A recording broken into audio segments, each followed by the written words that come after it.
Good morning or afternoon. My name is Tenelle Burns. Today I am presenting my pitch for the solution to one of the biggest challenges in the Australian mining industry, the lack of diversity, inclusion and equity. I'll explain the context, identify the problem, explore possible solutions, and then pitch a targeted leadership pipeline strategy to address this challenge in a smart, ethical and sustainable way. My presentation will begin with the broader context of the mining industry and its current issues. I'll then clearly identify the problem statement we are addressing.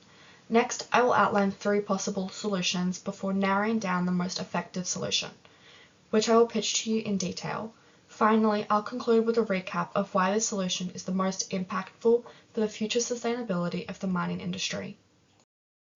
The Australian mining sector is economically critical, generating over $400 billion in exports and employing thousands, particularly in regional areas. Yet the industry is struggling with systemic cultural issues. It remains male-dominated, with women making up less than 20% of the workforce, and an even smaller percentage in leadership. Indigenous Australians, despite being traditional custodians of much of the land used for mining, are underrepresented in management.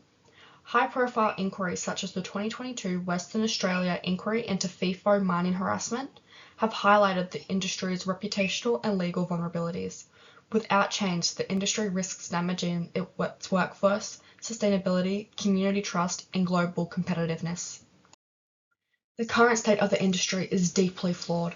Workplace harassment, unsafe cultures, and limited pathways for women and Indigenous employees.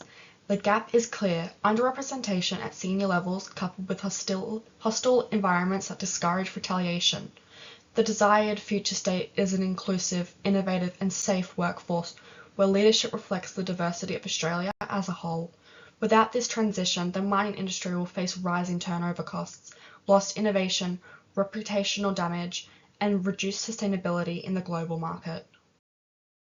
Following the structured solution development process, I generate 3 hypotheses. First, mandatory inclusivity and harassment training to directly address unsafe workplace culture.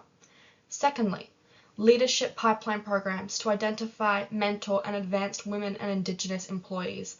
And third, adopting remote and flexible working models, supported by technology to attract and retain women who may otherwise be excluded due to family or caregiving responsibilities. Each solution has real-world support. McKinley 2020 report shows companies with diverse leadership outperform peers by 25%, while the Respect at Work inquiry emphasizes the importance of systemic cultural training. While training and flexibility are valuable, they don't address the core barrier: representation in leadership. By creating a dedicated leadership pipeline, we can elevate women and Indigenous Australians into decision-making roles. This creates both structural and cultural change. The plan is smart, specific with a target of 30% leadership representation by 2030.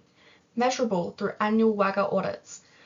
Achievable because framework already exists. Relevant to the industry's competitiveness and community trust, and time-bound with a 5-year phased implementation strategy.